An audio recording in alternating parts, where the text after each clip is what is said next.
दोस्तों, स्वागत है आपका आपके अपने यूट्यूब चैनल पर। पिछले वीडियो में हमने पढ़ा था अंतर्राष्ट्रीय करंट अफेयर शुरू किया था, जिसका हमने आधा पार्ट पूरा कर लिया था। अब हम इसमें पूरा अंतर्राष्ट्रीय करंट अफेयर कंप्लीट कर लेंगे। चलिए तो शुरू करते हैं। पहला प्रश्न है, सेशल्स किस महासागर में अवस्थित है? सेशल किस महासागर में अवस्थित द्वीपीय गणराज्य है? तो हिंद महासागर में। सेशल्स की राजधानी विक्टोरिया। संयुक्त राष्ट्र शांति स्थापना मंत्री स्तरीय बैठक कहाँ आयोजित की गई? अक्रा, घाना में। बैठक में भारत की तरफ से किसने भाग लिया? तो अजय भट्ट, रक्षा राज्य मंत्री। अमृत सांस्कृतिक महोत्सव की सुरक्षा के लिए अंतर सरकारी समिति का 18वां सत्र कब आयोजित किया गया? तो कब आयोजित किया गया? 4 से 9 सितंबर 2023 दिसंबर। इस बैठक का आयोजन कहाँ किया गया? इस बैठक का आयोजन कहाँ किया गया? बोत्सवाना में। इस बैठक का आयोजन कहाँ किया गया? कसाने, बोत्सवाना में। अगला है, यह आयोजन किसके द्वारा किया गया? तो यह यूनेस्को के द्वारा किया गया। इसमें किस भारतीय नृत्य को अमूर्त सांस्कृतिक धरोहर घोषित किया गया? तो गरबा को। किसे? गरबा को अमूर्त सांस्कृतिक धरोहर घोषित किया गया है। यह किस राज्य का प्रसिद्ध नृत्य है? तो यह गुजरात का प्रसिद्ध नृत्य है। यूनेस्को की इस सूची में शामिल होने वाला यह भारत का कौन सा अमूर्त सांस्कृतिक धरोहर है? तो 15वां। तो फिर से सुन लीजिए, भारतीय नृत्य को अमूर्त सांस्कृतिक धरोहर घोषित किया गया है। कौन से? गरबा को। किस राज्य का है? गुजरात का। कौन से नंबर का? 15वें। अगला है, दिसंबर 2023 में दिसंबर 2023 में किस देश में 7.6 तीव्रता के भूकंप के पश्चात सुनामी की चेतावनी जारी की गई? तो फिलीपींस। कौन सी? फिलीपींस। राजधानी मनीला। फिलीपींस के सबसे बड़े द्वीप का नाम क्या है? लुजान द्वीप। किसने building adaptation and resilience in the Hindu Kush Himalaya नामक पहल की शुरुआत की? तो किसने की? एशियाई बैंक ने। कौन सी शुरुआत? Building adaptation and resilience in the Hindu Kush Himalaya नामक पहल शुरू की। यह तकनीकी सहायता एडीबी किन देशों के उपलब्ध करा रहा है? तो नेपाल और भूटान को यह सहायता उपलब्ध करा रहा है। अगला है, स्वास्थ्य और सुरक्षा पर 23वीं विश्व कांग्रेस का आयोजन कहाँ किया गया? सिडनी में। किस पर रिलेटेड है? स्वास्थ्य और सुरक्षा पर। 23वीं कांग्रेस में ISSA विजन 0 2023 पुरस्कार किसने जीता? तो ESIC ने, कर्मचारी राज्य बीमा निगम ने। ISSA का विस्तृत रूप क्या है? तो अंतर्राष्ट्रीय सामाजिक सुरक्षा संघ। ISSA की स्थापना 1927 में, मुख्यालय जेनेवा, स्विट्जरलैंड में। हाल ही में माउंट मेरापी ज्वालामुखी, कौन सा ज्वालामुखी? माउंट मेरापी ज्वालामुखी कहाँ अवस्थित है? इंडोनेशिया में का उद्गार हुआ है। Time person of the year किसे चुना गया है? Time person of the year किसे चुना गया है? तो टेलर स्विफ्ट को। किसे चुना गया है? टेलर स्विफ्ट को। टेलर स्विफ्ट कौन है? तो आइए जानते हैं। टेलर स्विफ्ट है अमेरिकी पॉप गायिका और अभिनेत्री है। टेलर स्विफ्ट कौन है? अमेरिकी पॉप गायिका और अभिनेत्री। CEO ऑफ द ईयर किसे चुना गया है? सैम ऑल्टमैन को। इन्होंने क्या बनाया? ओपन AI बनाया। CEO ऑफ द ईयर चुना गया इन्हें। और time person of the year किसे चुना गया? टेलर स्विफ्ट को। अगला है, एथलीट ऑफ द ईयर 2023 किसे चुना गया? तो लियोनेल मेसी को। ब्रेक कथ्रू ऑफ द ईयर 2023 किसे चुना गया है? एलेक्स नेवल को, अमेरिकी अभिनेता और गायक। दुनिया की 100 सबसे शक्तिशाली महिलाओं की सूची किसके द्वारा जारी की गई? तो फोर्ब्स के द्वारा। सूची में 3 शीर्ष महिलाएं, Ursula van der Leyen Germany की, क्रिस्टीन लेगार्ड फ्रांस की और कमला हैरिस उपराष्ट्रपति अमेरिका की। दुनिया की 100 सबसे शक्तिशाली महिलाओं की सूची फोर्ब्स द्वारा जारी की जाती है। 3 शीर्ष महिलाएं कौन है? Ursula van der Leyen Germany की है, यूरोपीय आयोग की अध्यक्ष। क्रिस्टीन लेगार्ड फ्रांस की है, यूरोपीय सेंट्रल बैंक की अध्यक्ष। और कमला हैरिस उपराष्ट्रपति है अमेरिका की। सूची में कितनी भारतीय महिलाओं को शामिल किया गया है? तो सूची में कितनी भारतीय महिलाओं को शामिल किया गया है? 4। कितनी भारतीय महिलाएं इसमें शामिल है? 4। ये महिलाएं निर्मला सीतारमण 32 रैंक पे आती है, रोशनी नडार मल्होत्रा 60 नंबर पर, सोमा मंडल 70वें नंबर पर, किरण मजूमदार शाह 76 नंबर पर, निर्मला सीतारमण 32वें नंबर पर है। ठीक है। किस देश ने चीन के बेल्ट रोड प्रोजेक्ट से बाहर होने की घोषणा की है? किस देश ने चीन के बेल्ट रोड प्रोजेक्ट से बाहर होने की घोषणा की है? तो इटली ने। किसने की है? इटली ने। इटली इस प्रोजेक्ट में कब शामिल हुआ था? तो इटली इस प्रोजेक्ट में वर्ष 2019 में शामिल हुआ था और अब 2023 में वह बाहर होने की घोषणा कर चुका है। अगला है अंकटाड। अंकटाड ई-वीक 2023 का आयोजन 4 से 8 दिसंबर 2023 को कहाँ? जेनेवा, स्विट्जरलैंड में। थीम क्या थी? डिजिटल अर्थव्यवस्था के लिए भविष्य को आकार देना। यूएनसी-टाड का विस्तृत रूप संयुक्त राष्ट्र व्यापार और विकास सम्मेलन। इसकी स्थापना कब हुई? 1964 में। मुख्यालय कहाँ है? जेनेवा, स्विट्जरलैंड में। फिर से सुन लीजिए, अंकटाड ई-वीक 2023 का आयोजन 4 से 8 दिसंबर 2023 तक किया गया। जेनेवा, स्विट्जरलैंड में स्थित आयोजन किया गया और इसका मुख्यालय भी जेनेवा, स्विट्जरलैंड ही है। इसकी थीम थी डिजिटल अर्थव्यवस्था के लिए भविष्य को आकार देना और विस्तृत रूप है संयुक्त राष्ट्र व्यापार और विकास सम्मेलन। किसने वार्षिक मलेरिया रिपोर्ट 2022 जारी की है? तो WHO ने। किसने? विश्व स्वास्थ्य संगठन ने। रिपोर्ट के अनुसार 2022 में लगभग कितने मामले दर्ज किए गए हैं? तो रिपोर्ट के अनुसार 2022 में कुल 249 मिलियन मामले दर्ज किए गए हैं। दक्षिण पूर्व एशिया में मलेरिया के 66% मामले किस देश से रिलेटेड है? तो 66% मामले भारत से रिलेटेड है। वर्ष 2022 में मलेरिया से कितने लोगों की मौत हुई? 60,000 नहीं, 6,08,000 लोगों की। मलेरिया किस परजीवी के कारण होने वाली बीमारी है? तो प्लाज्मोडियम के कारण। किस मच्छर के काटने से होता है? मादा एनोफिलेज के काटने से होता है। अगला, किस भारतवंशी को अंतर्राष्ट्रीय विकास वित्त निगम के निदेशक मंडल में शामिल किया गया है? तो देवेन पारेख को। किसे? देवेन पारेख को अंतर्राष्ट्रीय विकास वित्त निगम के निदेशक मंडल में शामिल किया गया है। पारेख को कितने वर्षों के लिए? 3 वर्षों के लिए शामिल किया गया है। QS world university ranking sustainability 2024 में कितने विश्वविद्यालयों को नामित किया गया है? तो 1397। विश्वविद्यालय कितने देशों और क्षेत्रों से संबंधित है? 95। शीर्ष 3 विद्यालय: Toronto Canada, California USA, Manchester UK। Toronto विश्वविद्यालय कनाडा, कैलिफोर्निया विश्वविद्यालय USA, मैनचेस्टर विश्वविद्यालय UK में। रैंकिंग में भारत के कितने विश्वविद्यालय शामिल है? तो भारत के टोटल 56 विश्वविद्यालय इसमें शामिल होंगे। भारत के 3 शीर्ष: Delhi, IIT Bombay, IIT Madras. 220 number पर है दिल्ली। ऑक्सफोर्ड डिक्शनरी ने किस शब्द को वर्ड ऑफ द ईयर 2023 घोषित किया है? तो ridge. Word of the year 2023 ridge. Ridge किसका संक्षिप्त रूप है? तो रिज है संक्षिप्त रूप कैरिज्मा का। अंतर्राष्ट्रीय बैंक दिवस कब मनाया जाता है? 4 दिसंबर को। अंतर्राष्ट्रीय बैंक दिवस 4 दिसंबर को मनाया जाता है।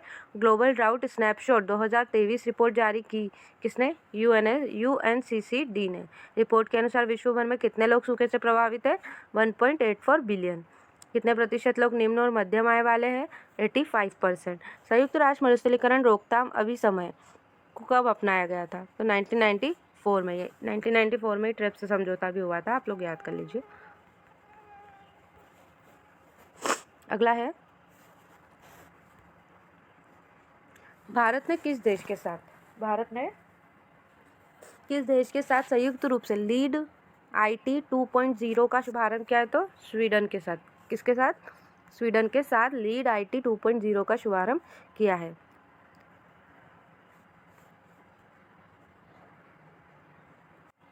लीड IT का पूरा नाम है leadership group for industry transition. Lead IT 1.0 की शुरुआत कब हुई थी? 2019 में। 2.0 की शुरुआत 1 दिसंबर 2023। इसका किस वर्ष तक भारी उद्योगों से नेट जीरो उत्सर्जन का लक्ष्य हासिल करना है? तो 2050 तक। लीड IT 1.0 के तहत भारी उद्योगों से नेट जीरो का उत्सर्जन का लक्ष्य कब तक हासिल करना है? 2050 तक। भारत किस देश से 3 वर्ष पश्चात पुनः तेल आयात शुरू करने जा रहा है? वेनेजुएला के साथ। किसके साथ? वेनेजुएला के साथ। CAC की 46th मीटिंग कहाँ आयोजित की गई? तो CAC की 46th मीटिंग रोम, इटली में की गई। इसका पूरा नाम है कोडेक्स एलिमेंटेरियंस कमीशन।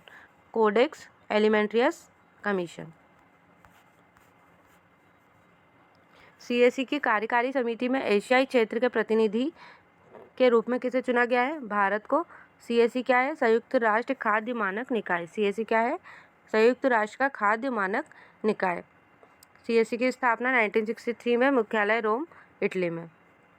किस देश के अंतर्राष्ट्रीय समुद्री संगठन IMO परिषद के लिए पुनः निर्वाचित किया गया है? IMO परिषद के लिए पुनः किसे निर्वाचित किया गया है? हमारे भारत को। भारत को किस द्विवर्षीय कार्यकाल के लिए चुना गया है? तो 2024-25 के लिए भारत को चुना गया है। IMO की स्थापना कब हुई थी? 1948 में। Intergovernmental maritime consultative organisation IMCO का नाम बदलकर IMO कब किया गया? 1982 में। मुख्यालय लंदन, UK में है। कौन सा देश विश्व के सबसे बड़े पोत का निर्माण कर रहा है? कौन सा देश विश्व के सबसे बड़े पोत का निर्माण कर रहा है? तो USA। इसका नाम फ्रीडम शिप। क्या नाम रखा गया है इसका? Freedom ship. अगला है, किसने a call for safer and healthier working environments शीर्षक से रिपोर्ट जारी की है? तो ILO, अंतर्राष्ट्रीय श्रम संगठन ने जारी की है। रिपोर्ट के अनुसार 2019 से कार्य से संबंधित घटनाओं में होने वाली मृत्यु की संख्या बढ़कर 2.93 मिलियन हो चुकी है। ये संख्या वर्ष 2000 की तुलना में कितना प्रतिशत है? 12% की वृद्धि हुई है। मतलब 2000 से लेकर 2019 तक 12% की वृद्धि दर्ज की गई है। अगला है, इस रिपोर्ट के अनुसार कुल कितने लोग अनौपचारिक अर्थव्यवस्था में काम करते हैं? तो इस रिपोर्ट के अनुसार कुल लगभग 2 अरब लोग अनौपचारिक अर्थव्यवस्था में काम करते हैं। वैश्विक कार्यबल का कितना प्रतिशत है? 60%। 22 शिखर सम्मेलन का 11वां संस्करण कहाँ आयोजित किया गया? तो दोहा, कतर में। 22 का full form world innovation summit for education. World innovation summit for education. इसकी थीम किस पर आधारित है? रचनात्मक प्रवाह, कृत्रिम बुद्धिमत्ता के युग में मानव का विकास। रचनात्मक प्रवाह, कृत्रिम बुद्धिमत्ता के युग में मानव का विकास। किस भारतीय को वाइस प्राइज फॉर एजुकेशन से सम्मानित किया गया? सुफीना हुसैन को। पहली भारतीय महिला जिसे यह प्राइज प्राप्त हुआ है, सुफीना हुसैन। कौन है? एजुकेट गर्ल्स की फाउंडर। मरियम वेबस्टर डिक्शनरी ने किस शब्द को वर्ड ऑफ द ईयर 2023 चुना है? तो मरियम वेबस्टर डिक्शनरी ने ऑथेंटिक शब्द को वर्ड ऑफ द ईयर 2023 चुना है। इससे पहले हमने कौन सा वर्ड देखा था? रिज। अगला है, कौन से देश त्रिपक्षीय लीडर सम्मेलन शुरू करने पर सहमत हुए हैं? तो कौन से देश है? दक्षिण कोरिया, जापान और चीन त्रिपक्षीय लीडर सम्मेलन शुरू करने पर सहमत हुए। यूरेशियन बिजनेस समिट 2023 का आयोजन कहाँ किया गया? लंदन में। इस समिट में मुख्य अतिथि के रूप में वीरेंद्र शर्मा, जो ब्रिटेन की संसद सदस्य को अतिथि के रूप में सम्मिलित हुए। किस देश ने हाइपरसोनिक मिसाइल फतेह 2 का अनावरण किया? तो फतेह 2 किससे संबंधित है? ईरान से। समलैंगिक विवाह का पंजीकरण करने वाला दक्षिण एशिया का पहला देश? नेपाल। समलैंगिक विवाह का पंजीकरण करने वाला पहला देश नेपाल। किसने संयुक्त रूप से gender related killings of women and girls शीर्षक से रिपोर्ट जारी की है? तो UN वुमेन एंड UNODC ने यह रिपोर्ट जारी की है। 2022 की तुलना में भारत में लगभग कितनी महिलाओं और लड़कियों ने हत्या की है? 89,000। कुल महिलाओं में से लगभग कितने प्रतिशत की हत्या परिवार वालों ने की? 55%। मादक पदार्थ और अपराध पर संयुक्त राष्ट्र कार्यालय की स्थापना कब हुई? मादक पदार्थ और अपराध पर संयुक्त राष्ट्र कार्यालय की स्थापना 1997 में। इसका मुख्यालय वियना में है। UNODC।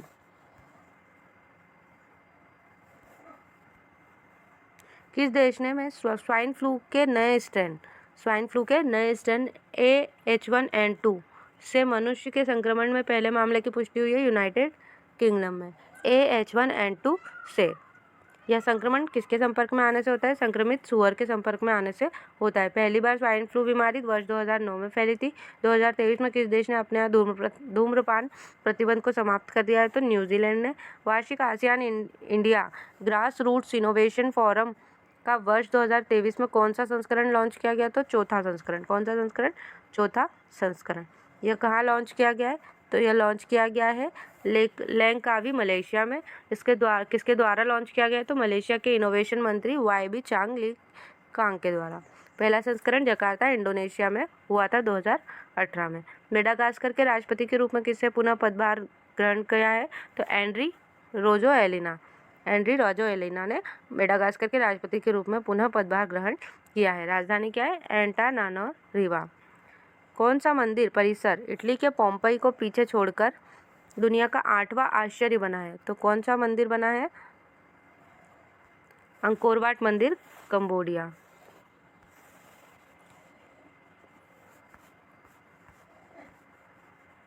किस देश ने भारत को वीज़ा फ्री एंट्री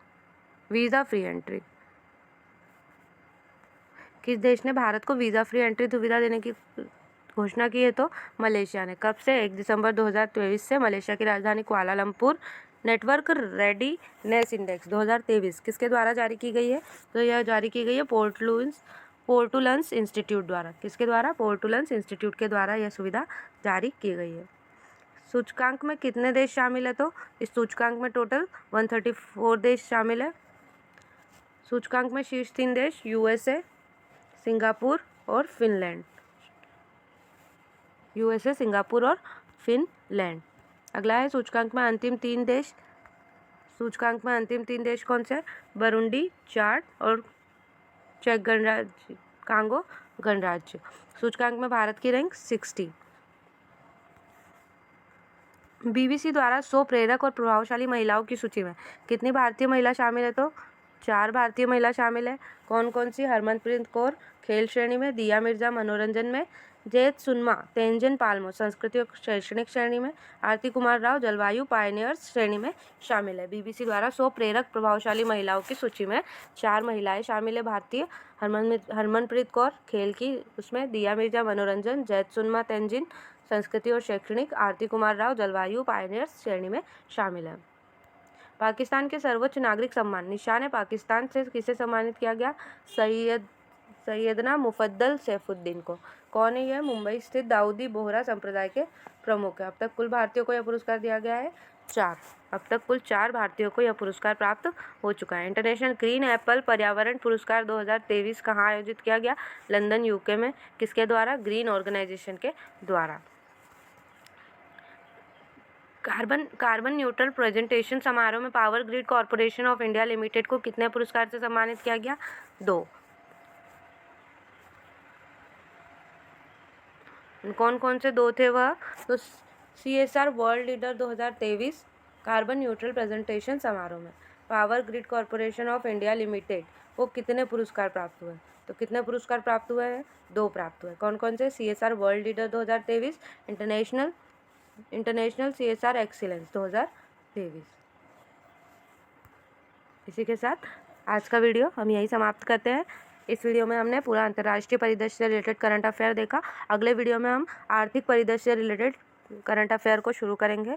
इसी के साथ वीडियो को लाइक, शेयर और सब्सक्राइब ज़रूर कीजिए और हमारे चैनल से जुड़े रहिए। धन्यवाद।